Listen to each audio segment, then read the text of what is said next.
Hey, what's good, y'all? The NBA signed a $1.1 billion licensing agreement with NBA 2K. And this new licensing agreement was more than double the amount that they paid for their agreement way back in 2011. This new licensing agreement was signed in 2019, and the licensing agreement is in place for 7 years. So we're damn near approaching the end of the newest licensing agreement between the NBA and NBA 2K. Now, I know there's no question that a lot of players on the game just feel like we're paying too much money to even actually play the game, and the aggressive microtransactions don't make it any better. I would like to reference this post from Ja. He says, in NBA 2K7, it costs less than 20k VC to upgrade to an 86 overall. As you guys see, this post got 1.9 million impressions. How quickly and easily we forget what we used to pay for builds. In the span of 7 years, we went from paying 40k VC to max out your build to paying more than 10 times that amount. In NBA 2K23 and 2K24, I jotted down the cost per build. In NBA 2K23, you say I paid 473,000 VC. That's 10 times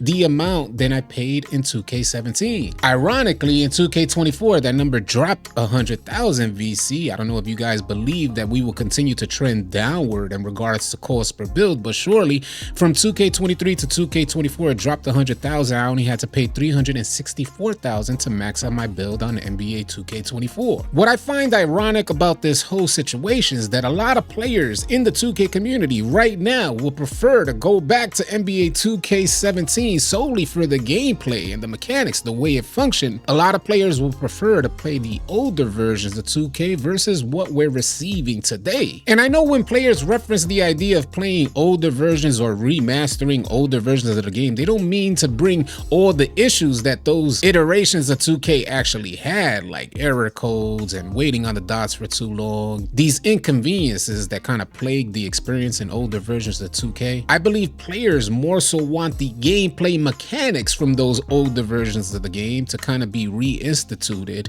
into new iterations of 2K. If I'm wrong about that, just let me know in the comment section below. For me, the older versions of the game had a certain level of substance that kept me going, wanting to play the game. And we're talking about the complete annual cycle, not getting off after a couple months. As it stands right now, it seems like 2K is dumping more money into the development of the game, but it's not reaching the player base the same way it did back in the day. At least that's my thoughts on it. What do you guys think about that? Sound off in the comment section. I asked Google, I said, hey, how much does it cost to make a video game? Google gave me a response saying, to sum up, indie game development cost range can be between $10,000 and $1 million, depending upon your requirements to make a small scale indie game or a high-end indie game. Now, when it comes to development of 2K, I'm sure it's probably 50 times more than that. So let's say it costs Take-Two maybe about anywhere from $50 to $100 million to make a 2K game. And what we're trying to do here is get to the root of the inflation cost, the cost that trickle down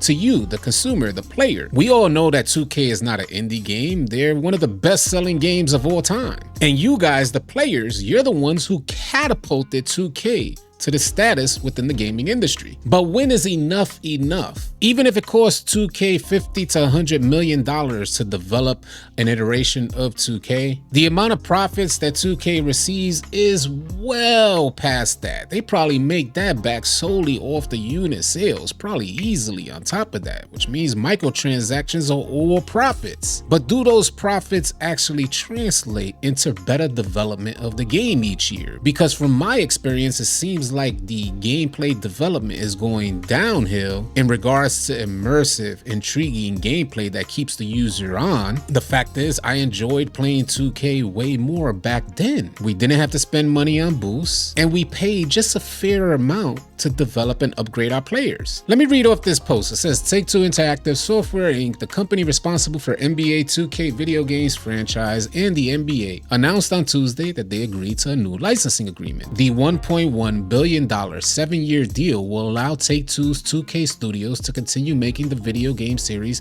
that has become a bestseller across all genres over the past few years. They go on to say this new deal is more than double the amount of the previous licensing agreement that groups put together in 2011. Licensing agreements for sports leagues for games typically range between 10 to 15% of the game's revenue. Those are really important numbers there. Take-Two does not release the revenue for individual games, but analyst estimates lead them to believe this deal is on the higher side of those numbers. So let's help put this into perspective. The previous licensing agreement with NBA 2K was somewhere around the $500 million mark. That licensing agreement was signed back in 2011. In 2019, they signed a new licensing agreement which will span 7 years, and that licensing agreement was made for $1.1 billion. And to help you guys understand the amount of money that 2K is bringing in, the way in which they came to this $1.1 billion new licensing agreement is because the NBA learned that 10 to 15%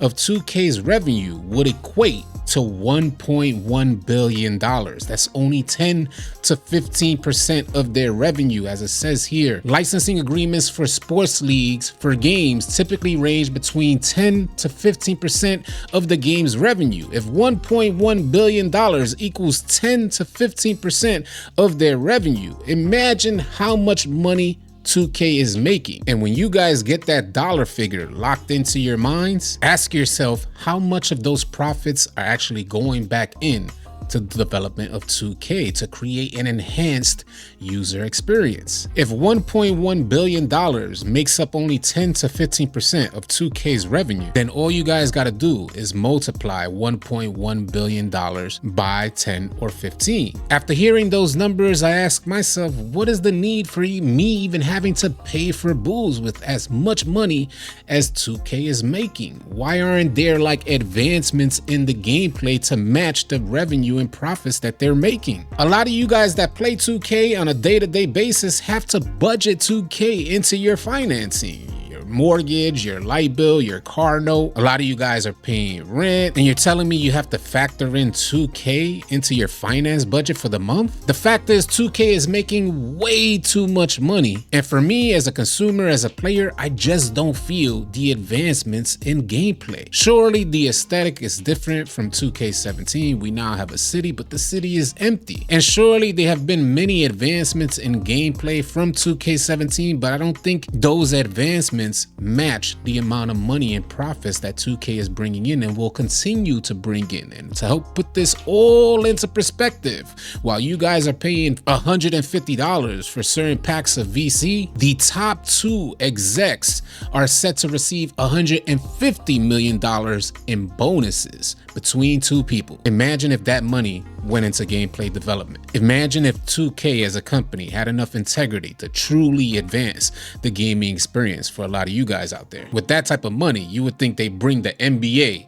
right to my house while I sit back on my lazy boy and watch them actually play. So the next time that you guys are thinking about a vacation, like if you're trying to set up a vacation, you, your family, your kids and everything, go out and have some fun, holla at Strauss Zelnick, Take-Two CEO. I'm sure he'll invite you to the private island that he and his family owns. I'm sure he'll get you guys on board. You guys paid damn near half the amount for that private island. Might as well take a trip. I joke, but hopefully the next time that you guys spend another dollar on microtransactions in 2K, you take some of this stuff into consideration, because the fact is that the money that they're receiving, the amount of money that they're receiving is not translating into advancements in gameplay, and it's just about time that it does. I will be going live later on today to talk some more about this stuff. Hopefully you guys can tune in. Y'all be sure to keep it locked. If you guys are tired of running with randoms and you're looking for players to run with on NBA 2K, come on out and join our Discord. We'd love to have you. The link for Discord will be in the description below. I want to thank you guys so much for tuning in, and y'all be sure to keep it locked right here at AllCity Live TV, because we got a bunch more NBA 2K24 news, information, and updates coming your way. Drop a like and drop a sub on your way out. I'll catch you guys on the next video or live stream. Easy, y'all.